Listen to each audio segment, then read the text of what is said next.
প্রথমত আপনি যে ফোন নাম্বারে খুলবেন, সেই ফোন নাম্বার যেন সারা জীবন অ্যাক্টিভ থাকে। বলতে গেলে কোনো সমস্যা যেন না হয়।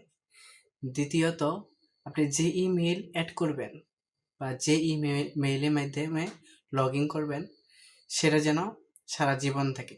সারা জীবন যেন থাকে। বিশেষ করে ইমেইল, ইউজার নেম এবং পাসওয়ার্ড আপনারা সবাই লিখে রাখবেন। লিখে রাখলে ওটা অনেক সময় দেখা যাচ্ছে পাসওয়ার্ড ভুলে গেছেন, কিন্তু ইউজার নেম খেয়াল আছে। ইউজার নেমটা আপনি সার্চ দিয়ে আবার পুনরায় ইমেইলটা ফিরে পেতে পারেন। আর একটা ইমেইল এতটাই গুরুত্ব, একটা ফোন নম্বরের মতোই। আপনারা ভাবছেন ইমেইল তেমন একটা গুরুত্ব না। ইমেইলও অনেকটাই গুরুত্ব। সেই সাথে এই ইমেইলের মাধ্যমে আপনি ভালো একটি ইউটিউব চ্যানেল খুলতে পারেন। আর সেই চ্যানেল খোলার জন্য বিশেষ করে ইমেইলটা খুব যত্ন সহকারে রাখতে হবে।